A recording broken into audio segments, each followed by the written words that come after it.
বেগের সমীকরণ, অর্থাৎ একটি বস্তু অন্য একটা বস্তুর সাথে যদি সংঘর্ষে লিপ্ত হয়, যে কোনো একটা আদিবেগ নিয়ে চলবে, ভর থাকবে, এরপরে সংঘর্ষের পরে তাদের দুইটা বস্তুর শেষ বেগ কত হবে, কিভাবে আমরা বের করব সেই সমীকরণটা, অর্থাৎ বেগের সমীকরণটা আমরা নির্ণয় করছি। আমরা জানি ভরবেগের সংরক্ষণশীলতার নীতি অনুযায়ী আমরা জানি ভরবেগের সংরক্ষণশীলতার গাণিতিক প্রতিবেদন ছিল m1 u1 plus m2 u2, অর্থাৎ সংঘর্ষের পূর্বে আদি ভরবেগ হবে সংঘর্ষের পরে শেষ ভরবেগের সমান। এখান থেকে আমরা একটা কাজ করে নিই যে m1 যুক্ত রাশিটাকে একদিকে নেই, m1 u1 প্লাস হলো m, এখান থেকে m1 যুক্ত রাশি, তার মানে রাইট সাইড থেকে m1 v1 নিব minus m1 v1 equal m2 যুক্ত রাশি এক জায়গায় রাখবো, m2 v2 মাইনাস হলো m2 u2, এটাকে আমরা একটা সমীকরণ দিয়ে দেব। এবং ভরবেগের গতিশক্তির ক্ষেত্রে যে সমীকরণটা ছিল, গতিশক্তির ক্ষেত্রে যে সংরক্ষণশীলতার সমীকরণটা ছিল সেটা আমরা জানি, সেটা ছিল half m1 u1 square plus half m2 u2 square equal half m1 v1 square plus হলো হাফ m2 v2 স্কয়ার। দুই পাশ থেকে যদি আমরা হাফ কমন নিয়ে নেই তাহলে হবে m1 u1 স্কয়ার প্লাস হলো m2 u2 square equal half into m1 v1 square plus হলো m2 v2 স্কয়ার। ওই পাশ থেকে আমরা হাফ বাদ দিয়ে দেব এবং একইভাবে আমরা m1 যুক্ত রাশিটাকে এক জায়গায় রাখি, তাহলে m1 u1 square minus m1 v1 square equal m2 v2 square minus হলো m2 u2 স্কয়ার। উপর থেকে আমরা একটা কাজ করে নাকি, এই সমীকরণটাকে আমরা যদি এখান থেকে m1 কমন নিতে পারি তাহলে ভালো হয়, u1 minus v1 equal m2 into v2 minus হলো u2, এটাকে আমরা এক নং সমীকরণ দিয়ে রাখলাম। এখন এই জায়গা থেকে একটা কাজ করতে পারি, আমরা m1 কমন নিব এবং এখানে a square minus b square সূত্রে ফেলবো, তার মানে u1 প্লাস হলো v1 into u1 minus v1। Right সাইডে একইভাবে আমরা m2 কমন নিব, m2 কমন নিয়ে v2 প্লাস হলো u2 ইন্টু v2 মাইনাস হলো u2, এটাকে আমরা 2 নং সমীকরণ দিব। এবারে আমরা যদি 2 নং সমীকরণকে 1 নং সমীকরণ দিয়ে ভাগ করে দেই তাহলে যেটা আমি এখান থেকে আমরা v1 এবং v2 এর একটা মান বের করে রাখতে পারবো, u1 মাইনাস v1। এখানে এই যে 2 নং সমীকরণের লেফট সাইডকে 1 নং সমীকরণের লেফট সাইড দ্বারা ভাগ করব, m1 into u1 minus v1, এইটা কেটে দিব, এইটা কেটে দিব। রাইট সাইডে একইভাবে আমরা 2 নং সমীকরণের রাইট সাইডকে 1 নং সমীকরণের রাইট সাইড দ্বারা ভাগ করে দেব, m2 এখানে হলো v2 প্লাস হলো u2 v2 মাইনাস u2, একইভাবে m2 into v2 minus u2, আমরা এটা কেটে দিব, এটা কেটে দিব। তাহলে বাম পাশে থাকে u1 plus v1 equal right সাইডে থাকবে v2 প্লাস u2। এখন আমরা এখান থেকে দুইটা সমীকরণ নেব, v1 একটা সমীকরণ নিই, v1 ইজ ইকুয়াল টু হবে u1 টা রাইট সাইডে গেলে মাইনাস হয়ে যাবে, তার মানে v2 প্লাস হলো u2 মাইনাস হলো u1, এটাকে আমরা একটা সমীকরণ দেব, এটা 3 নং সমীকরণ। এইখান থেকে আমরা আরেকটা কাজ করতে পারি, যদি v2 এর মান বের করি, v2 কে যদি রাইট সাইডে রাখি তাহলে এটা লেফট সাইডে যাবে, তাহলে লেফট সাইডে গেলে এই প্লাসটা মাইনাস হবে, তার মানে আমরা এটা যদি একটু ঘুরে লিখি v2 ইজ ইকুয়াল টু হবে কি u1 প্লাস v1 মাইনাস হলো u2, এটাকে আমরা আরেকটা সমীকরণ দেব। এবারে এই যে v1 এর মানটা, v1 এর মান পেলাম v2 প্লাস u2 মাইনাস হলো u1, এবং v2 এর মান পেলাম u1 প্লাস v1 মাইনাস হলো u2। যখন v1 এর মান বের করব তখন এই 1 নং সমীকরণে আমরা v2 এর মান বের করব। এখন একটা কাজ করি, বসাবো আর কি। আমরা 1 নং সমীকরণে v2 এর মান বসাই, অর্থাৎ v2 এর মান 1 নং এ বসাই, 1 নং এ বসাই। তাহলে 1 নং সমীকরণে কি আছে? 1 নং সমীকরণের বাম পক্ষ m1 into u1 minus v1, ডান পক্ষ কি আছে? এই m2 ইন্টু v2 এর মান দেয়া আছে u1 প্লাস v1 মাইনাস হলো u2, এবং এখানে আরেকটা মাইনাস u2 আছে, এই যে মাইনাস u2। তো বাম পাশে আমরা গুণ করে দিলাম m1 u1 minus m1 v1, right সাইডে এইখানে একটা কাজ করা যাবে, মাইনাস 2u2 হবে, একাত্রে আমরা m2 দ্বারা গুণ করব, m2 u1 প্লাস হলো m2 v1 minus 2 m2 u2। তো একইভাবে আমরা এখন একটা কাজ করব, যেহেতু আমরা v এর মান বের করব, v যুক্ত রাশিকে সবগুলোকে আমরা ডান দিকে নিয়ে যাই আর আদার্স মানগুলোকে সব বাম দিকে নিয়ে আসি। তার মানে v যুক্ত রাশিকে যদি নিয়ে যাই তাহলে এটাকে বাম দিক থেকে ডান দিকে নিলে প্লাস m1 v1 প্লাস হলো m2 v1। তো এই দিকে এখন এটাকে বাম দিকে নিয়ে আসলে যেটা হবে, এখানে একটা আমরা কাজ করতে পারি, এটাকে বাম দিকে নিয়ে আসলে m1 u1 এটা মাইনাস হয়ে যাবে, m2 u1 আর এটা প্লাস হবে, plus 2 m2 u2। Right side থেকে আমরা একটা v1 কমন নিতে পারি, তাহলে হবে m1 প্লাস হলো m2। লেফট সাইডে যেটা হবে, আমরা একটা u1 কমন নিতে পারি, যদি u1 কমন নেই তাহলে যেটা হবে m1 মাইনাস m2, এখানে প্লাস 2 ইন্টু m2 u2।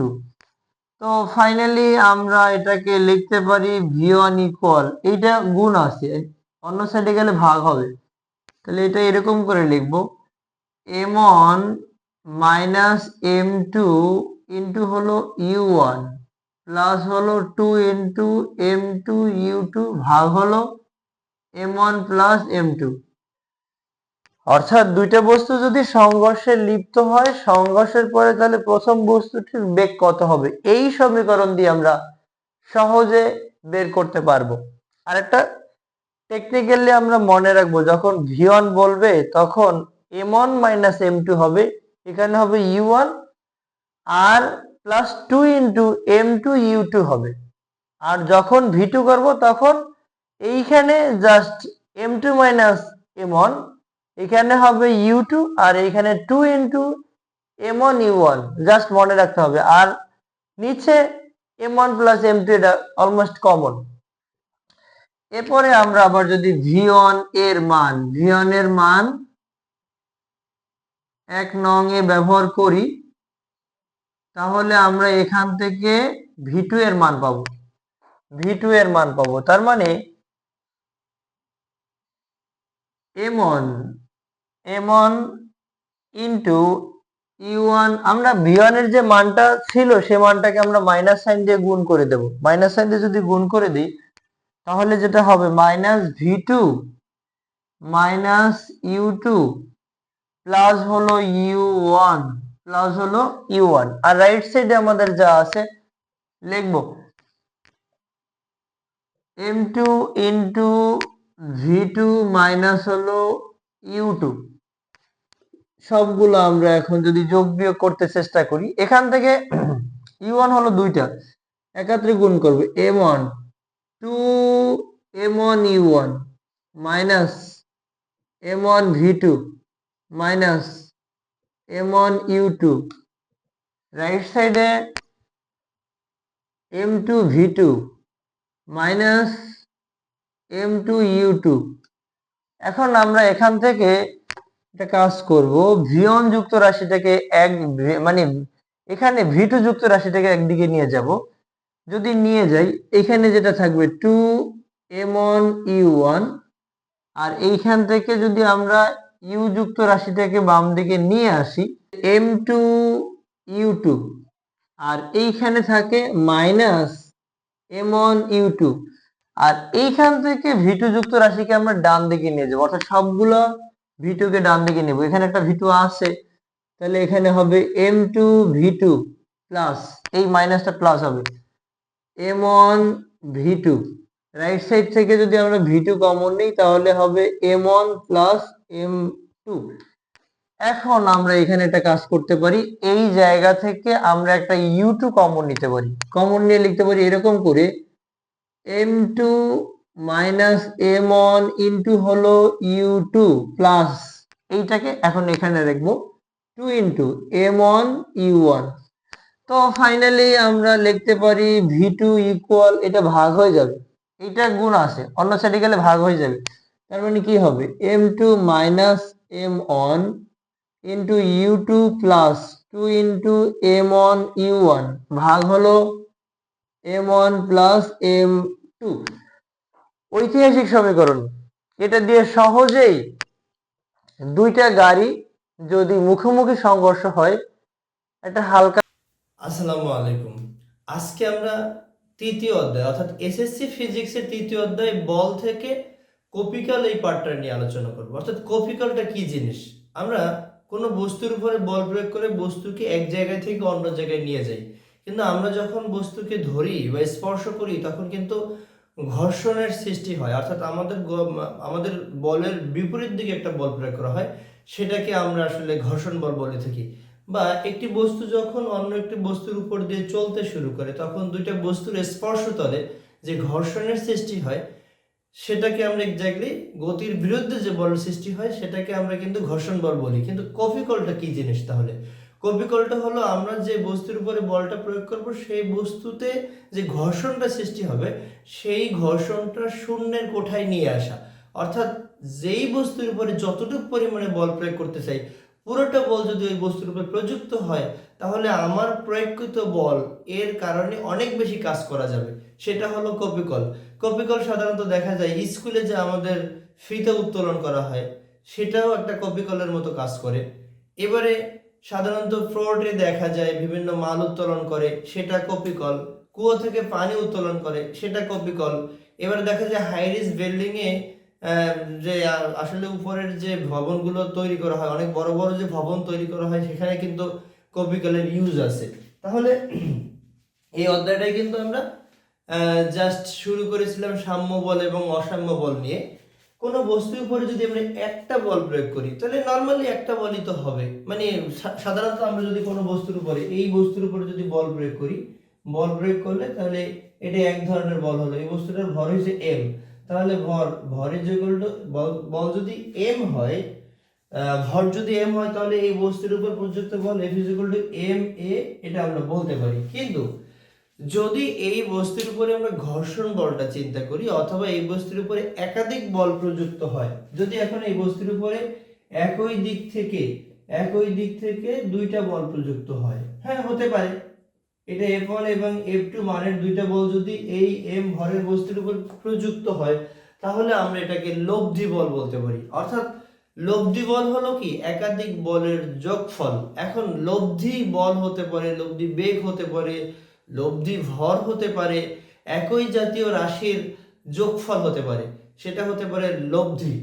এখন এইখানে লব্ধি বল বলতে আমি যদি এখানে একটু বলে দেই সাম অফ ফোর্স, অর্থাৎ এই চিহ্ন সামেশন মানে কি একাধিক ফোর্সের যোগফল। এটা সমান যদি এম এ লিখি তার মানে এই সাম অফ ফোর্স মানে এখানে হবে F1 প্লাস F2। যদি এখানে এমনটা হয় যে এই বস্তুটির উপরে দুই দিক থেকে বল প্রয়োগ করা হলো, F1 এক দিক থেকে এবং F2 অন্য দিক থেকে, এই m ভরের বস্তুটা, এখন এই বস্তুটা যদি ডান দিকে চলে যায় তাহলে F1 এর বল এর পরিমাণটা বেশি, আর যদি বাম দিকে চলে যায় তাহলে F2 এর মানটা বেশি হবে।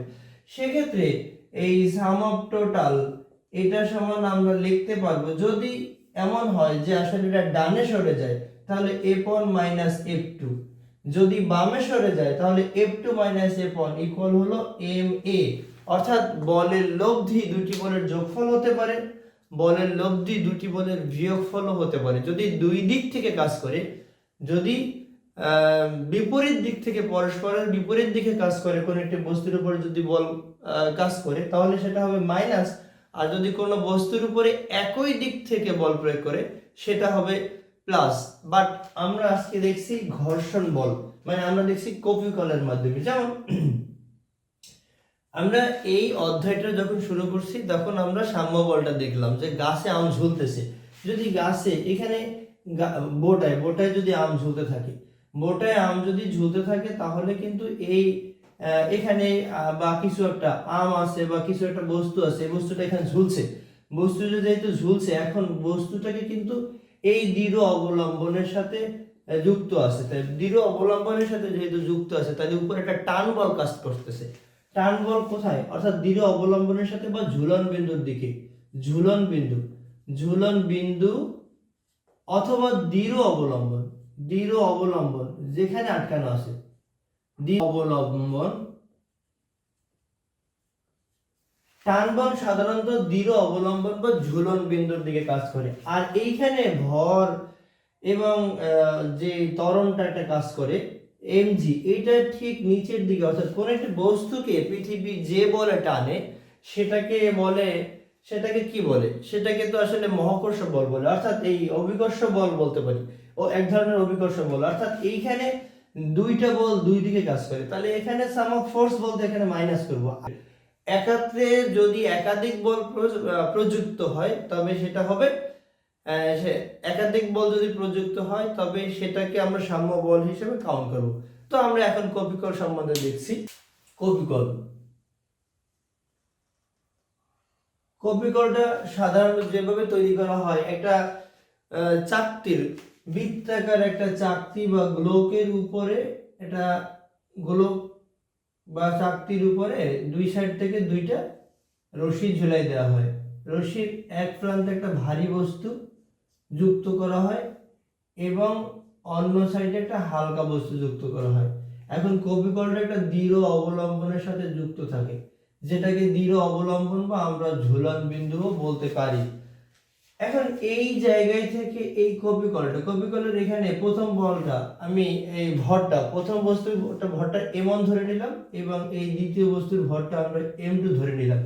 এখন সুতোর টান বল এই ঝুলন বিন্দু বা দৃঢ় অবলম্বন যেখানে আসলে এই কপিকলটা আটকানো আছে এখানে কাজ করতেছে টি, এখানে এই টি কাজ করতেছে। তো M1 ভরের বস্তুর ক্ষেত্রে আমরা বলতে পারি M1 ভরের বস্তুর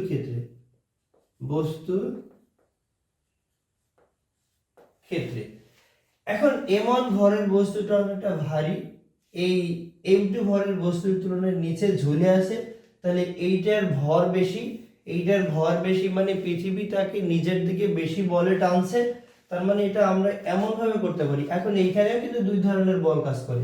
এখন দুইটা যেহেতু একটা রশি দিয়ে আটকানো আছে, তাই দুইটার একটা ত্বরণ হবে, একটা ত্বরণই হবে, কেননা যুক্ত বস্তু। তো যদি এইটা টেনে নিচে ফেলাইতে পারে তাহলে এটা উপরের দিকে উঠবে, আর যদি M2 ভরের বস্তুকে M1 ভরের বস্তু নিচের দিকে টেনে নিয়ে আসতে পারে তাহলে এটা অনেকটা উপরে উঠে আসবে। অর্থাৎ ত্বরণ একটাই হবে, একটা উপরের দিকে উঠলে অন্যটা নিচের দিকে নামবে, অন্যটা উপরের দিকে উঠলে আরেকটা নিচের দিকে নামবে। অর্থাৎ এরকম হবে, একটা উপরে উঠলে একটা নিচে নামবে এবং একটা নিচে নামলে অন্যটা উপরে উঠবে, এরকম। তার মানে এখানে ত্বরণ হবে একটা। যদি আমরা এখানে এই ত্বরণটা যদি, যেটা একটা কমন ত্বরণ বা সাধারণ ত্বরণ ক্ষেত্রে ধরি M1 ও M2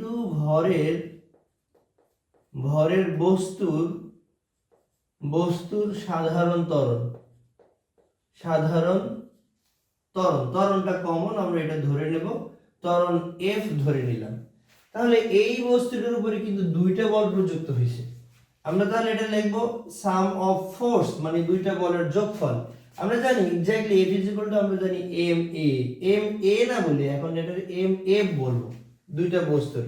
যেহেতু এ মানে সরল পথে চলমান বস্তুর বেগের পরিবর্তনের হার, আর এটা যেহেতু উপর থেকে পড়ছে এটা আমরা জিও বলতে পারি না, আমাদের আর একটা জি আছে অর্থাৎ পৃথিবীটা আছে, এটাকে আমরা এর দ্বারা প্রকাশ করলাম। এখন এইখানে সাম অফ ফোর্স মানে একাধিক বলের যোগফল, এখানে দুইটা বল, একটা হচ্ছে টান বল যেটা ঝুলন বিন্দুর দিকে কাজ করে, আর একটা হলো পৃথিবীর টান বল সেটা ভূপৃষ্ঠের দিকে কাজ করে। এখন এইখানে যেটা হবে, এই পৃথিবীর ওজন বা টান বলটাই বেশি, তাই W1 মাইনাস হলো T, W1 minus T is equal two হলো, এটা অবশ্যই F1 বলবো, M1 বলবো, M1F। এখন এই বস্তুর ক্ষেত্রে ওজন হবে W1G, মানে এই বস্তুর ক্ষেত্রে ওজন হবে M1G মাইনাস T ইকুয়াল হলো M1F। এখন এইখান থেকে আমরা T এর মানটা বের করে রাখবো, M1G minus M1F equal T, এটাকে আমরা একটা সমীকরণ দিয়ে রাখবো, একটা সমীকরণ দেব। এবারে যদি আমরা M2 ভরের বস্তুর ক্ষেত্রে কাজ করি, M2 ভরের বস্তুর ক্ষেত্রে যদি আমরা চিন্তা করি, তাহলে এইখানেও দুইটা বল কাজ করতেছে। এই M2 ভরের বস্তুকে পৃথিবী টানতেছে এবং এখানে দৃঢ় অবলম্বনের সাথে যেহেতু যুক্ত আছে, M2 ভরের বস্তুকে এই কপিকল সুতার মাধ্যমে কপিকলও টানতেছে। তার মানে এখানে সাম অফ ফোর্স, এটাকে আমরা এইখানে যদি আমরা F1 বলি, এটাকে আমরা F2 বলছি, F2 ইকুয়াল হবে M2F কমন ফোর্স, অর্থাৎ দুইটা F2 মানে এই দ্বিতীয় বস্তুটার মোট ফোর্স বা লব্ধি বল ইকুয়াল আমরা লিখতে পারি F2F মানে M2F মানে কি ভরের ত্বরণ, অর্থাৎ F is equal to ma। এখন এইখানে আমরা একটু দেখব, এখানে যেহেতু বস্তুটা এই প্রথম বস্তুটার তুলনায় এই বস্তুটা একটু উপরে আছে, তাহলে বোঝা যাচ্ছে যে টান বলটা বড়, তার মানে T মাইনাস হলো এই বস্তুটাকে যে পৃথিবী যে বলে টানে সেই বল মানে ওজন W2 ইকুয়াল হবে M2F। তো এখান থেকে আমরা যদি এই T1 এর মানটা ব্যবহার করি, T1 এর মান হলো M1G মাইনাস M1F আর W2 এর মান হলো M2G ইকুয়াল হলো M2F। এখান থেকে আমরা একটা কাজ করব, আমরা F যুক্ত রাশিকে এক জায়গায় নিয়ে যাই, তাহলে এখানে হয় M1G মাইনাস হলো M2G ইকুয়াল M, এটাকে যদি আমি ডান দিকে নিয়ে যাই তাহলে M1F প্লাস হলো M2F। তো আমরা যদি রাইট সাইড থেকে F কমন নিই তাহলে M1 প্লাস M2, আর লেফট সাইড থেকে যদি আমরা G কমন নিয়ে নিই তাহলে হবে M1 minus M2 into G। লেখা যায় F ইকুয়াল, লেখা যায় এটা গুণ আছে ভাগ হয়ে যাবে অর্থাৎ M1 minus M2 into G ভাগ হলো M1 প্লাস। এখন আমরা এই সূত্রটা এইভাবে মনে রাখবো যে ফাইনালি যে দুইটা বস্তু যুক্ত অবস্থায় থাকে তখন তাদের ত্বরণ বের করতে বলে, আমরা সাধারণত এই বড় ভরের বস্তুটা বিয়োগ করব। এখন আমরা যদি এটা তৈরি করতে পারি, এই ইকুয়েশনটা যদি দাঁড় করাতে পারি, বা আমাদের যদি একটু মনে থাকে কনসেপ্টটা, সাধারণত বড় ভর থেকে ছোট ভর বাদ দেব, ইনটু হলো অভিকর্ষজ ত্বরণ ভাগ হলো টোটাল ভর, দুইটা বস্তুর মোট ভর। এইটা কপিকলের প্রথম স্টেপ, অর্থাৎ কপিকল দিয়ে বা এই এক ধরনের কপিকল আছে, এইভাবে আমরা এটা সমাধান করতে পারি। অন্য ধরনের কপিকল থাকে, কিরকম থাকে, যদি একটা টেবিলের উপরে একটা বস্তু আছে এবং সেটা কপিকলের সাথে নিচে একটা ভরের বস্তুর সাথে যুক্ত আছে, যেমন এমন যদি থাকে এখানে একটা বস্তু আছে, এই বস্তুটাকে একটা এই কপিকল যুক্ত করে এই কপিকলের সাথে এখানে একটা এই ভরের সাথে এটা যুক্ত আছে, এরকমটা হতে পারে। এখন এটা যদি M2 ভরের বস্তু হয়, এটা যদি M1 ভরের বস্তু হয়, এরকম যদি থাকে কপিকলে এইরকম থাকতে পারে, এরকম যদি থাকে যুক্ত থাকে এরকম থাকবে। যদি থাকে এইখানে যেটা এইখানেও M1 ভরের বস্তুটা আমরা বড় মনে করব, আমরা ধরে নিলাম M1 গ্রেটার দেন হলো M2। এখন এই ভরের বস্তুটা এখানে যে একটা কাজ করছে, M2 ভরের বস্তুটার যে ভরটা সেটা এই যে বস্তুটার উপরে আছে সেই বস্তুটার ওজনটা পরস্পরকে নাকচ করে দিচ্ছে। কিরকম, এই ওজন বলটা কিন্তু টেবিলের উপরে কাজ করছে, এবার টেবিলের উপরে তাকে পাল্টা বল প্রয়োগ করে, তার মানে এই ওজনটা খুব একটা কাজ করতেছে না। তাহলে এখন এইখানে কিন্তু শুধু একটা টান বল কাজ করতেছে। কিরকম? এই যে কপিকলের জন্য এই দিক থেকে একটা টান বল কাজ করছে, বাম দিক থেকে টান বল কাজ করতেছে, এবং এই ডান দিক থেকেও টান বল কাজ করতেছে। তার মানে এখানে টান বল একটাই, এই ঝুরার বিন্দু বা কপিকলের দিকেই কাজ করতেছে। এখন এখানে আমরা ধরি দুটি বস্তুর সাধারণ ত্বরণ, ধরি দুটি বস্তুর সাধারণ ত্বরণ, বা আমরা কমন ত্বরণ বলতে পারি সাধারণ ত্বরণ। এই সাধারণ ত্বরণকে আমরা এফ ধরে নিব। তাহলে m1 ভরের বস্তুর ক্ষেত্রে, বস্তুর ক্ষেত্রে m1 ভরের বস্তুর ক্ষেত্রে কিন্তু দুইটা বল কাজ করতেছে, একটা হলো টান বল আর একটা হচ্ছে পৃথিবীর টান বল। এটা হচ্ছে কপিকলের মাধ্যমে যে এই m2 ভরের সাথে যুক্ত আছে এইটার একটা টান বল, এবং অন্যটা হলো পৃথিবীর যে টান বল বা অভিকর্ষ বল এটা। তো এখান থেকে আমরা যেটা করতে পারি, যে এখানে আমরা লিখতে পারি summation of F one equal লিখতে পারি এম অন এফ, এটা লিখতে পারি। এখন এখানে বল দুইটা, যেহেতু এই বস্তুটা ঝুলে আছে, পৃথিবীর টান বলটা বড়, তাই পৃথিবীর টান বলটা বড়, তাই পৃথিবীর টান বল মানে বস্তুর ওজন W1 মাইনাস এই কপিকলের টান বলটা ছোট, এই জন্য এটা মাইনাস হবে, ইকুয়াল এম অন এফ। এখন এখান থেকে যদি আমরা এই ওজনের সূত্রটা লিখি, W ইকুয়াল mg, তার মানে m on g minus t equal হবে m on f। এখন এখান থেকে আমরা চাইলে t এর মানটা বের করে নিতে পারি। t এর মানটা যদি বের করে নেই তাহলে m on g minus m on f equal হলো t। এটাকে আমরা একটা সমীকরণ দিয়ে রাখি। এবারে m2 ভরের বস্তুর ক্ষেত্রে, বস্তুর ক্ষেত্রে m2 ভরের বস্তুর ক্ষেত্রে যেটা হবে, অর্থাৎ সামেশন অফ f2 ইকুয়াল হলো m2f।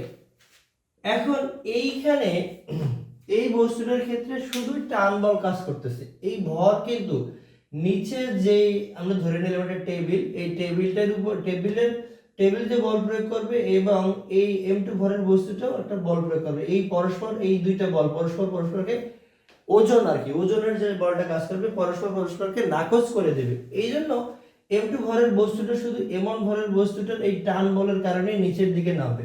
তাহলে এখানে শুধু টান বলটা কাজ করবে, t ইজ ইকুয়াল টু হবে m2f। এখন এই t এর মানটা যদি আমরা এখানে ব্যবহার করি, তাহলে m1g মাইনাস হলো m1f ইকুয়াল হলো m2f। আমরা এখান থেকে যদি f যুক্ত রাশিটাকে এক জায়গায় নিয়ে যাই, m1g ইকুয়াল হলো m1f প্লাস হলো m2f। তো ফাইনালি f কমন নিলে m1 plus m2 m1g। Finally আমরা এখান থেকে ত্বরণ পাই m1g বাই হলো m1 প্লাস হলো m2।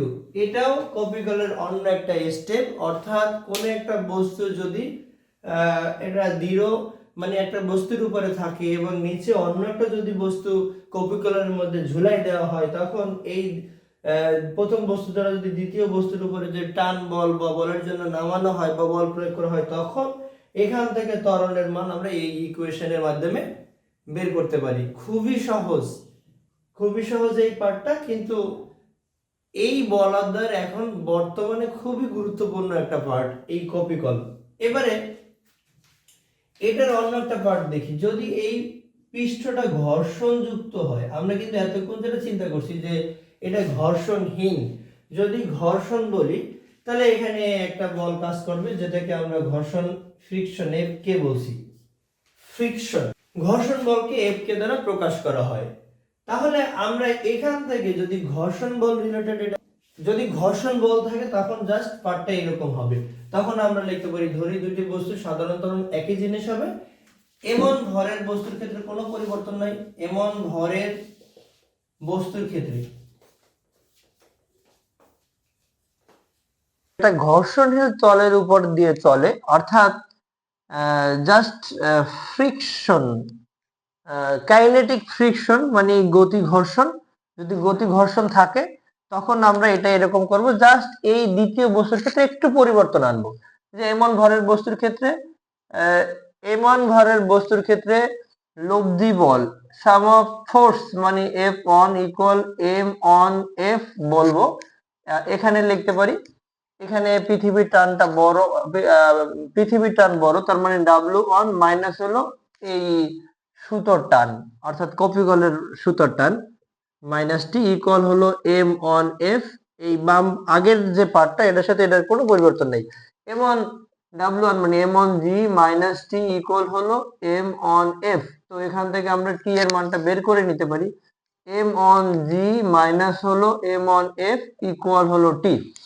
এবারে এম টু ভরের বস্তুর ক্ষেত্রে, বস্তুর ক্ষেত্রে এম টু ভরের বস্তুর ক্ষেত্রে সাম অফ এফ টু অর্থাৎ এই বস্তুটার লব্ধি বল এফ টু ইকুয়াল হবে এম টু এফ। এখন এইখানে ওজন তো কাজ করতেছে না, অর্থাৎ এই যে বস্তুটার উপরে আছে এই বস্তুটা পাল্টা বল প্রয়োগ করার কারণে পৃথিবীটাকে টেনে নিচে ফেলতে পারতেছে না, ওজন যেহেতু কাজ করতেছে না, এইখানে দুইটা বল কাজ করতেছে। এখানে দুইটা বল কাজ করতেছে, কাইনেটিক ফ্রিকশন মানে গতি ঘর্ষণ, এবং আরেকটা হলো টান বল। তার মানে এখানে যেহেতু এম ওয়ান ভরের বস্তুটা এম টু ভরের বস্তুটাকে টেনে নিয়ে যাচ্ছে, এই জন্য টান বলটা বড় টি মাইনাস, তাহলে কাইনেটিক ফ্রিকশন মানে এটা ছোট, এফ কে এটা ছোট, এফ টু এফ। তো এখান থেকে আমরা যদি টি এর মানটা ব্যবহার করি, টি এর মান হলো এম অন জি মাইনাস হলো M one F equal minus minus হলো এফ কে ইকুয়াল হলো এম টু এফ। এখান থেকে আমরা এফ যুক্ত রাশিকে এক জায়গায় নিব, এম অন জি মাইনাস হলো এফ কে ইকুয়াল হলো এম অন এফ প্লাস হলো এম টু এফ। তো এই জায়গা থেকে রাইট সাইড থেকে আমরা যদি এফ কমন নিই তাহলে হবে M one plus M two, আর লেফট সাইডে হবে এম ওয়ান জি মাইনাস হলো কাইনেটিক ফ্রিকশন। তো ফাইনালি এফ ইকুয়াল লেখা যায় M one G minus F K by হলো M one plus M two. Just আমরা মনে রাখবো আগের সমীকরণটা ছিল কি এম ওয়ান জি ভাগ হয়েছে M one plus F two, আর এইখানে যেহেতু ঘর্ষণ গতি ঘর্ষণ দেয়া আছে এই জন্য গতি ঘর্ষণটা বাদ দিতে হবে। তো এইভাবে আমরা এখান থেকে ত্বরণ বের করতে পারি, খুবই সহজ। এই অধ্যায়ে এখন খুবই গুরুত্বপূর্ণ পার্ট হলো এই কপিকর রিলেটেড অঙ্ক। টেবিলের উপরে যে এখানে টেবিল আছে, টেবিলের উপরে দুই দিক থেকে এখানে একটা কপিকল থাকবে যুক্ত, এবং এই বাম পাশে একটা কপিকল যুক্ত থাকবে। এই কপিকলের সাথে দুই সাইড থেকে দুইটা ভারী বস্তু যুক্ত থাকবে, এরকম হতে পারে। এই দিকে যদি এই বস্তুটা যদি একটু ভারী হয় এটাকে আমরা এম ওয়ান বললাম, এই বস্তুটা যদি একটু হালকা হয় এটাকে আমরা এম টু বললাম, আর এইখানে টেবিলের উপরে আরেকটা বস্তু আছে যেটাকে আমরা এম থ্রি বললাম। এইখানে মজার বিষয়, এখানে দুই দিক থেকে এই যে বস্তুটা এম থ্রি বস্তুটার উপরে দুই দিক থেকে দুইটা টান বল কাজ করে। কিরকম, এই দিকে যে বলটা কাজ করবে এটাকে আমরা টি ওয়ান বলতে পারি, এই যেমন এই উপরের দিকে এটাকে আমরা টি ওয়ান বলতে পারি, টি ওয়ান, বা এটা কাজ করতে পারি এই এম ওয়ান বস্তুর ক্ষেত্রে এটাকে টি ওয়ান বলতে পারি, আর এম টু ভরের বস্তুর ক্ষেত্রে এটাকে আমরা টি টু বলতে পারি, টি ওয়ান টি টু বলতে পারি। কিন্তু এই দিকে পৃথিবী যে বলে টানছে এম ওয়ান ভরের বস্তুকে পৃথিবী যে বলে টানছে এটাকে আমরা ডাব্লিউ ওয়ান বলবো, আর পৃথিবীকে এই বস্তুটাও এই বস্তুটাকে পৃথিবী টানছে এটাকে আমরা ডাব্লিউ টু বলবো। এখন একই ভাবে এই বস্তুটা আমরা করে নিতে পারি, ধরি একই ভাবে আমরা যদি মনে করি যে ধরি দুটি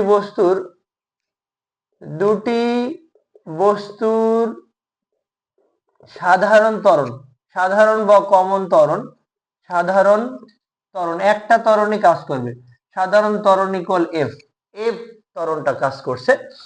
তো এখন এখান থেকে আমরা এম ওয়ান ভরের বস্তুর ক্ষেত্রে যদি কাজ করি, এম ওয়ান ভরের বস্তুর ক্ষেত্রে, বস্তুর ক্ষেত্রে এখানে দুইটা বল কাজ করতেছে, একটা টান বল এবং আরেকটা হলো পৃথিবীর টান বল, একটা কপিকলের টান বল, একটা হচ্ছে পৃথিবীর টান বল। তার মানে এখানে লব্ধি বল আছে, সাম অফ এফ অন ইকুয়াল আমরা বলবো এম অন এফ বলবো। এফ অন দুইটা বলের এখানে আছে, এখানে একটা হলো পৃথিবীর টান বল, এর তুলনায় এই কপিকলের টান বলটা ছোট, তার মানে W1 মাইনাস T1 ইকুয়াল হলো এম অন এফ। এখান থেকে W1 এর মানটাও যদি আমরা ব্যবহার করি, M one G minus T1 equal হলো এম অন এফ। এখান থেকে আমরা T1 এর মানটা ব্যবহার করব, বের করব। M one G minus M one F equal হলো T1। আমরা একটা সমীকরণ দিয়ে রাখলাম। এবারে এম টু এম টু ভরের বস্তুর ক্ষেত্রে, ভরের বস্তুর ক্ষেত্রে, বস্তুর ক্ষেত্রে এম টু ভরের বস্তুর ক্ষেত্রে যেটা হবে, সাম অফ এফ টু লব্ধি বল ইকুয়াল আমরা লিখতে পারি এম টু এফ।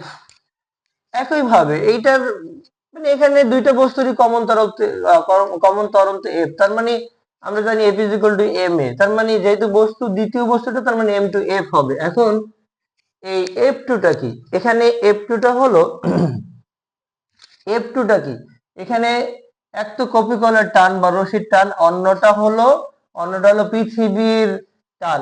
এখন কপিকলের টানটা বড় পৃথিবীর টানের তুলনায়, কেন?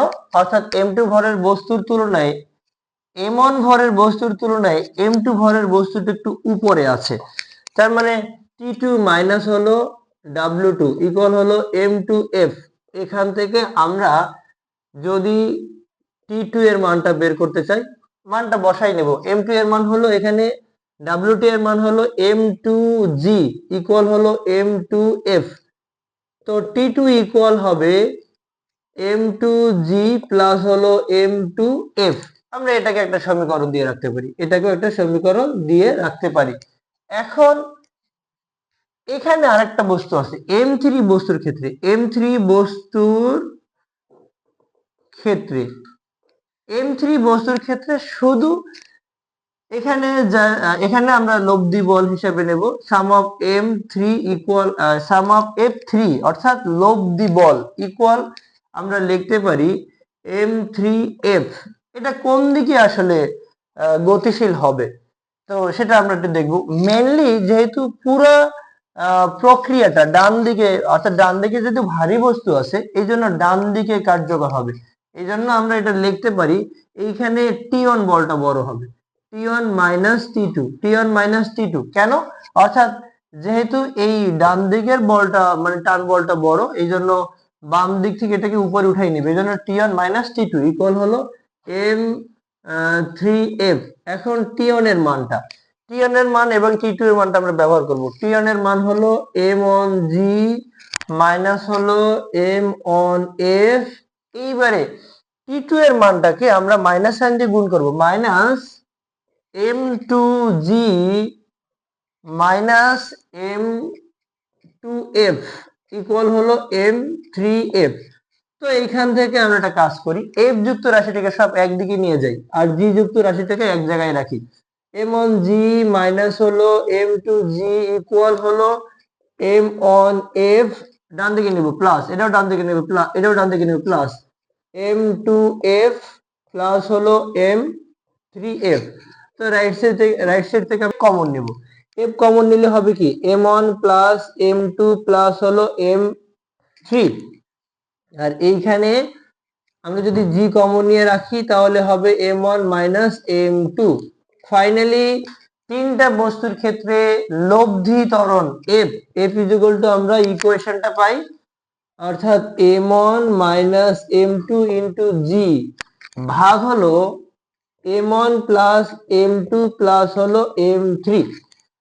অর্থাৎ তিনটা বস্তু থাকলে ভারী বস্তুটা থেকে আমরা হালকা বস্তুটা বিয়োগ করব, ইনটু থাকবে অভিকর্ষ ত্বরণ, ভাগ হলো এই তিনটা বস্তুর এখানে যেমন এই তিনটা বস্তু থাকলে তাহলে তিনটা বস্তুর যে লব্ধি ত্বরণটা বের করব, লব্ধি ত্বরণটা কি হবে, লব্ধি ত্বরণটা হবে ভারী বস্তুটা থেকে হালকা বস্তুটা বিয়োগ করব, এর সাথে অভিকর্ষ ত্বরণ গুণ করব, ভাগ হবে তিনটা বস্তুর ভরের সমষ্টি। সহজ। এইবারে আরেকটা পার্ট লাস্ট, এইখান থেকে যে আরেকটা পার্ট আসে সেটা আমরা একটু দেখব। পারবো।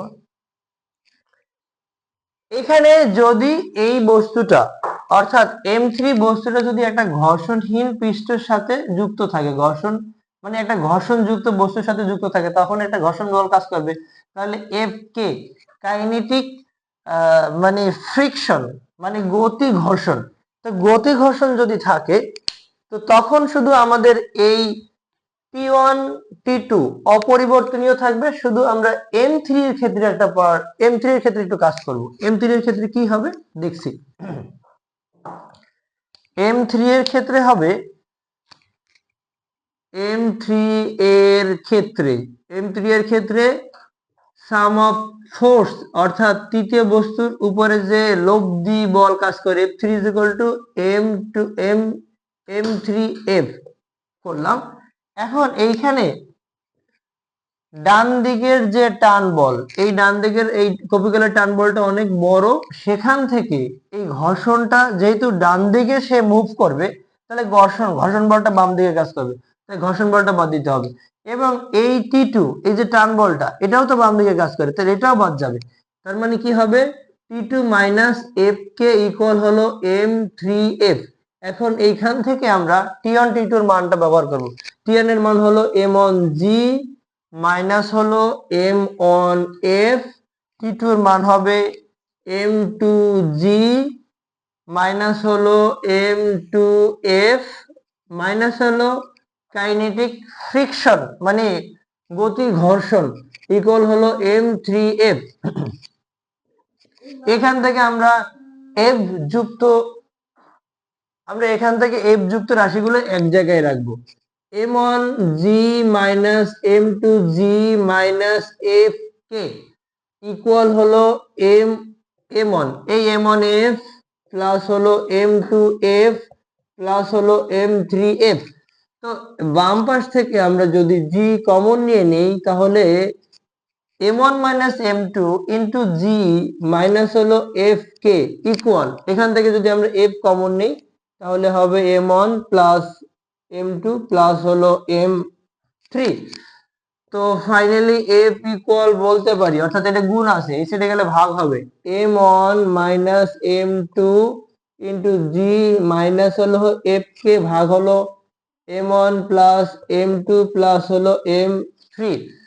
তো এখানে আগের ইকুয়েশনের সাথে যদি ঘর্ষণ বল না থাকতো তখন শুধু আমরা এইখানে উপরের ইকুয়েশনটা এই এফকেটা থাকতো না, কিন্তু এখন যেহেতু ঘর্ষণ আছে আগের ইকুয়েশন থেকে শুধু ঘর্ষণ বলটা বাদ দিতে হবে, আর কিছু না।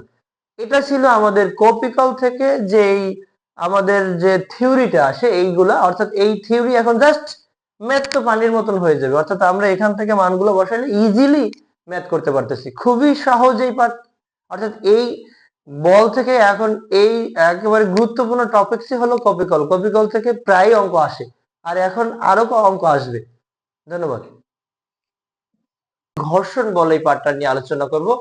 ঘর্ষণ বল এবং ঘর্ষণ বলের সমীকরণ কিভাবে বের করা যায় সেটা একটু দেখব। প্রথমেই আমরা একটু দেখি যে ঘর্ষণ বলটা কি জিনিস বা ঘর্ষণ বল কাকে বলে। ঘর্ষণ বল হলো যে বলের কারণে ঘর্ষণ বল, একটি বস্তু যখন অন্য একটি বস্তুর উপর দিয়ে চলতে শুরু করে তখন দুটি বস্তুর স্পর্শ তলে গতির বিরুদ্ধে যে বল কাজ করে, অর্থাৎ যে বলের কারণে বস্তুটি থেমে যায় সেটাকে বলা হয় ঘর্ষণ বল। প্রকৃতিতে প্রাপ্ত ঘর্ষণ বল চার ধরনের হয়ে থাকে, একটা স্থিতি ঘর্ষণ, আরেকটা হলো প্রবাহী ঘর্ষণ, একটা পিছলানো ঘর্ষণ এবং আরেকটা হলো আবর্ত ঘর্ষণ। অর্থাৎ চার ধরনের ঘর্ষণ বল পাওয়া যায়। ঘর্ষণ বল চার ধরনের: স্থিতি ঘর্ষণ, এবারে পিছলানো ঘর্ষণ,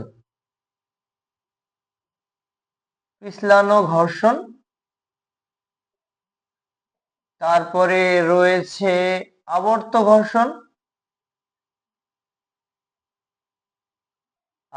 ঘর্ষণ, এবং আর এক প্রকার যে ঘর্ষণ রয়েছে সেটা হলো জাস্ট প্রবাহী ঘর্ষণ। এই চার ধরনের ঘর্ষণ বল আমরা প্রকৃতিতে পাই। বা এই চার ধরনের বলের অস্তিত্ব রয়েছে, চার ধরনের ঘর্ষণ বলের অস্তিত্ব রয়েছে। এখন স্থিতি ঘর্ষণটা কি জিনিস? যখন একটা বস্তু অন্য একটা বস্তুর উপর দিয়ে না চলে বা স্থির অবস্থায় থাকে, তখন দুইটা বস্তুর স্পর্শ দলে বা পৃষ্ঠদেশ বরাবর যে বল কাজ করে সেটাকে বলা হয় স্থিতি ঘর্ষণ। এবং পিছলানো ঘর্ষণ, একটি বস্তু যখন অন্য একটি বস্তুর উপর দিয়ে পিছলিয়ে চলে তখন গতির বিরুদ্ধে যে বল কাজ করে বা তখন যে ঘর্ষণ বল কাজ করে তাকে বলে পিছলানো ঘর্ষণ। এবারে আবর্ত ঘর্ষণ, মানে আবর্ত মানে ঘোরা এবং সামনে এগিয়ে যাওয়া, চলা, অর্থাৎ সামনে এগিয়ে যাওয়া মানে ঘূর্ণনের মাধ্যমে যদি একটি বস্তু অন্য একটি বস্তুর উপর দিয়ে গড়িয়ে চলে তখন তাদের মধ্যে যে ঘর্ষণ বল সৃষ্টি হয় তাকে আমরা বলতে পারি আবর্ত ঘর্ষণ।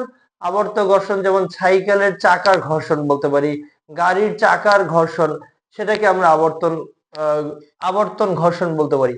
প্রবাহী পদার্থ, প্রবাহী পদার্থ কি? তরল এবং বায়বীয় পদার্থ। তরল এবং বায়বীয় পদার্থের মধ্যে দিয়ে যখন অন্য একটি বস্তু চলে তখন তাদের মধ্যে যে ঘর্ষণ বল কাজ করে তাকে বলা হয় প্রবাহী ঘর্ষণ। যেমন নদীতে নৌকা চালানো, নদীতে সাঁতার কাটা, নদীতে যখন সাঁতার কাটা হয় তখন কিন্তু ঘর্ষণ, পানির সাথে যে সাঁতার কাটে তার একটা ঘর্ষণ সৃষ্টি হয়, তাকে প্রবাহী ঘর্ষণ বলে। অথবা প্যারাশুট, প্যারাশুটের মাধ্যমে নিচে নেমে আসা, বায়ুকে কাজে লাগিয়ে প্যারাশুট চালানো, সেটাকে আমরা ঘর্ষণ বল মানে প্রবাহী ঘর্ষণ বলতে পারি। এবারে আমরা দেখব যে আমরা তো এক্স্যাক্টলি জানি যে বল, বল কোন বস্তুর উপরে যদি আমরা বল প্রয়োগ করি, মূলত তল হলো দুই ধরনের, একটা হলো মসৃণ তল আর একটা হলো অমসৃণ তল। অমসৃণ তলে সাধারণত একাধিক বল কাজ করে, ক্রিয়া বল কাজ করে, আরেকটা প্রতিক্রিয়া বলতে আমরা এটা ঘর্ষণ বলের কথা বলি, যেটা আরেকটা বল যেটা কাজ, বস্তু যে তলের উপর দিয়ে চলবে সেই তলটা সাধারণত মসৃণ বা অমসৃণ তল। আমরা একটু দেখবো যখন কোনো একটি বস্তুকে কোনো তলের উপর দিয়ে চালিয়ে দিব তখন সেই তলটা মসৃণ না অমসৃণ, অর্থাৎ তল দুই টাইপের হয়, একটা হলো মসৃণ তল, মসৃণ তল, আর একটা হলো অমসৃণ তল, অমসৃণ তল।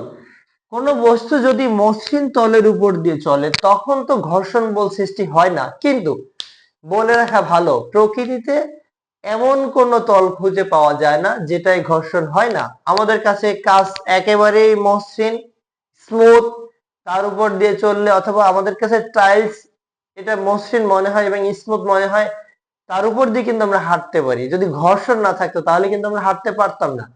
ঠিক আছে, তাহলে এর মানে এটাও মসৃণ না বলা যাবে। তবে আমরা এটা ধরে নিই যে কাজ এটা মসৃণ। যদি মসৃণ হয়, আমি এই তলের উপর দিয়ে যদি একটা বস্তুকে চালাই দেই, এই বস্তু ধরে ধরে নিলাম এম ভরের একটি বস্তু, এই বস্তুটার উপরে বল প্রয়োগ করলাম, বল প্রয়োগ করলে বস্তুটা বল প্রয়োগ বিন্দুর দিকে বেগের পরিবর্তন ঘটবে। যেহেতু বেগের পরিবর্তন ঘটবে তাহলে ত্বরণ সৃষ্টি হবে। ত্বরণ যদি সৃষ্টি করে, ধরে নিলাম এ মিটার পার সেকেন্ড স্কয়ার ত্বরণ সৃষ্টি করবে। যেহেতু ত্বরণ সৃষ্টি করবে তাহলে এখানে বল এফ ইকুয়াল হবে এম এ। অর্থাৎ কোন বস্তুর উপরে যদি একটা বল, যদি কোনো বস্তুর উপরে যদি একটি বল কাজ করে তখন আমরা ইকুয়েশনটা জানি এফ ইকুয়াল এম এ। এখন তল যদি অমসৃণ হয়, তলের উপরে যদি, অর্থাৎ কোনো বস্তুর উপর যদি একাধিক বল কাজ করে, এখন যদি এমন হয় যে এই পৃষ্ঠদেশটা অমসৃণ, পৃষ্ঠদেশটা অমসৃণ, এখানে বল প্রয়োগ করা হলো, বল প্রয়োগ করার ফলে এই দিক থেকে যদি বল প্রয়োগ করি তাহলে এই দিক থেকেও একটা বল প্রয়োগ করা হবে, বল প্রয়োগ করবে, বল তার মানে একাধিক বল। তাহলে এখন এইখানে এই বলের সমীকরণটা কি হবে? এখানে কিন্তু সাম অফ ফোর্স, অর্থাৎ এখানে একাধিক বলের যোগফল, একাধিক বলের যোগফলের কারণে সাম অফ ফোর্স মানে সাম অফ টোটাল ফোর্স, অর্থাৎ সবগুলো বলের যোগফল। এখানে কয়টা বল কাজ করে? এখানে দুইটা বল কাজ করে। একটা হলো যেটাকে সামনে চালিয়ে দেয়, কার্যকর বল, যার জন্য বস্তুটা সামনে এগিয়ে যায়, এবং অন্য একটা বল হলো যার জন্য বস্তুটা থেমে যায়। দুই ধরনের বল কাজ করে, তাই এই জন্য আমরা এটাকে সাম অফ ফোর্স বলবো, একাধিক বলের যোগফল বলবো বা বলের লব্ধি বলবো। আসলে লব্ধিটা কি জিনিস? লব্ধি কি জিনিস? লব্ধি হলো একই জাতীয় রাশির যোগফল। একই জাতীয় রাশি বেগের লব্ধি হতে পারে, বলের লব্ধি হতে পারে, শক্তির লব্ধি হতে পারে, অর্থাৎ কাজের লব্ধি হতে পারে, অর্থাৎ একই জাতীয় বস্তু একই জাতীয় রাশির লব্ধি হয়। তার মানে যেহেতু এখানে দুই দিক থেকে বল প্রয়োগ করা হলো, তার মানে এটা অবশ্যই বিয়োগ হবে। তারপরে বলছি এখানে এফ ইকুয়াল এম এ। যদি আবার এমন হয় যে একটা বস্তুর উপরে দুই দিক থেকে বল প্রয়োগ করা হলো, এই দিক থেকে একটা বল প্রয়োগ করা হলো F1, এই দিক থেকে একটা বল প্রয়োগ করা হলো F2, এই বস্তুটার ভর হচ্ছে এম এম, তাহলে তার ত্বরণ হবে কি a metre per second square. তখন তখন এটাকে আমরা বলতে পারি সাম অফ এফ ইকুয়াল বা ফোর্স ইকুয়াল লিখতে পারি এম এ। এখন এই সাম অফ এফ বা ফোর্স এটা হবে দুইটা বলের যোগফল, F1 প্লাস F2 ইকুয়াল হলো এম এ। এখন এইখানে যেটা হবে, আমি যদি এই দিক থেকে একটা বল প্রয়োগ করি আর ঘর্ষণ বল এফ কে, কাইনেটিক ফোর্স যেটা ফ্রিকশন বলতে পারি, যাই বলি না কেন ঘর্ষণ বল, তার মানে এফ এটি প্রয়োগ করার কারণে এই এফ কে বলটা উদয় হলো এই পৃষ্ঠদেশ পৃষ্ঠদেশ অমসৃণ হওয়ার কারণে, অর্থাৎ কার্যকর বলের কারণে ঘর্ষণ বলের উদ্ভব হয় বা সৃষ্টি হয় পৃষ্ঠদেশ অমসৃণ হওয়ার কারণে। তখন এই ক্ষেত্রে সাম্য বলটা হবে কি, সাম্য বলটা হবে এফ মাইনাস এফ কে ইকুয়াল হলো এম এ। অর্থাৎ এইখানে তাহলে এফ ইজ ইকুয়াল টু কি হবে, এফ ইজ ইকুয়াল টু হবে এম এ প্লাস এফ কে। এটা হলো ঘর্ষণ বলের সমীকরণ। ইভেন এমনও হতে পারে যে একটি বস্তুর উপরে যদি দুইটা বল কাজ করে, তো আছে এই বস্তুটার উপরে যদি দুইটা বল কাজ করে, এখানে এই দিক থেকে F1 একটা বল কাজ করলো এবং এই দিক থেকে একটা বল কাজ করলো F2। আমরা কিন্তু সাম্য বল পড়ছি, কোনো বস্তুর উপরে যদি একাধিক বল প্রয়োগ করার ফলে বস্তুর যদি লব্ধি বল শূন্য হয় তবে সেটা সাম্য বল হয়। কিন্তু এইখানে আমরা আসলে কোনো একদিকে তো চলবে, এখানে আমরা সাম্য বল বলবো না। তার মানে এখানে কিন্তু এই এম ভরের বস্তুর উপরে দুইটা বল কাজ করতেছে, তার মানে সাম অফ এফ বা ফোর্স ইকুয়াল আমরা এম এ বলবো। অর্থাৎ এটা যে কোনো একদিকে সরণ ঘটবে, হয়তো F1 এর মান বড় হবে, না হলে F2 এর মান বড় হবে। আমরা এরকম বলতে পারি F1, এই চিহ্নটা আমরা ব্যবহার করব ভেরিয়াস, F2 ইকুয়াল হলো এম এ। অর্থাৎ হয়তো F1 বড় নয়তো F2 বড়, ইকুয়াল হলো এম এ। অর্থাৎ এই সমপরিমাণ বল পরস্পরকে নাকচ করার কারণে যতটুক পরিমাণে বল বাড়তি থাকবে বা লব্ধি বল থাকবে বা উচ্ছিষ্ট বলের কারণে এই ভরের বস্তুটা যে কোনো একদিকে ক্রিয়াশীল, মানে যে কোনো একদিকে গতিশীল হবে। তাহলে এটাকে আমরা বলতে পারি এম এ। আর ঘর্ষণ বলের ক্ষেত্রে আমরা এটা বলতে পারি। এখন বস্তুর আমরা দেখব ঘর্ষণ গুণাঙ্ক বা ঘর্ষণ গুণাঙ্কটা কি জিনিস। যদি একটি এই মসৃণ তলের উপর দিয়ে চলে, এই বস্তুটা মনে করো টেবিলের উপরে একটা বস্তু আছে, টেবিলের উপর দিয়ে একটা বস্তুকে আমরা চালিয়ে দিলাম, তখন এই বস্তুটার ভরের কারণে ওজন, পৃথিবীর টান বল, এটা কিন্তু নিচের দিকে কাজ করে এবং ঠিক এই টেবিলও সমান এবং বিপরীত দিকে একটা বল কাজ করে, যেটাকে অভিলম্বিক প্রতিক্রিয়া বল বলে। অভিলম্ব বরাবর প্রতিক্রিয়া বল, অভিলম্বিক প্রতিক্রিয়া বল, প্রতিক্রিয়া বল, যেটাকে আমরা আর বলতে পারি। তার মানে এখন এই ঘর্ষণ গুণাঙ্ক, অর্থাৎ ঘর্ষণ গুণাঙ্কটা কি আমরা একটু দেখব। ঘর্ষণ গুণাঙ্ক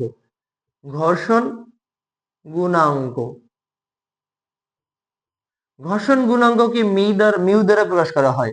অর্থাৎ ঘর্ষণ গুণাঙ্ক হলো এই ঘর্ষণ বল এবং প্রতিক্রিয়া বলের অনুপাত। ঘর্ষণ বল ও প্রতিক্রিয়া অভিলম্বিক প্রতিক্রিয়া ঘর্ষণ বল ও প্রতিক্রিয়া বলের অনুপাত কি, প্রতিক্রিয়া বলের অনুপাতকে বা রেশিওকে ঘর্ষণ গুণাঙ্ক বলা হয়। ঘর্ষণ গুণাঙ্ক বলা হয়। অর্থাৎ মিউ ইকুয়াল হবে এফ কে বাই হলো এখানে আর। অর্থাৎ কি বলা যায়, ঘর্ষণ গুণাঙ্ক হলো ঘর্ষণ বল এবং প্রতিক্রিয়া বলের অনুপাত। তাহলে এখান থেকে আমরা বলতে পারি এফ কে ইকুয়াল মিউ আর। এখন আর কি জিনিস? আর হলো এটার সমান এবং বিপরীত মুখী।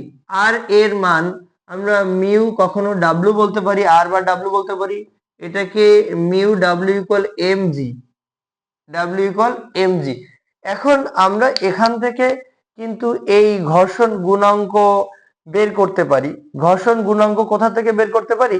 ঘর্ষণ গুণাঙ্ক কিন্তু এই সমীকরণ থেকে বের করে মানে আমরা সমাধান করতে পারি। তো আজকে আমরা এই ঘর্ষণ বলের সমীকরণ এবং ঘর্ষণ গুণাঙ্ক রিলেটেড যে পার্টটা দেখলাম, এটা খুব ভালো পার্ট, এখান থেকে কোশ্চেন বোর্ডে আসে।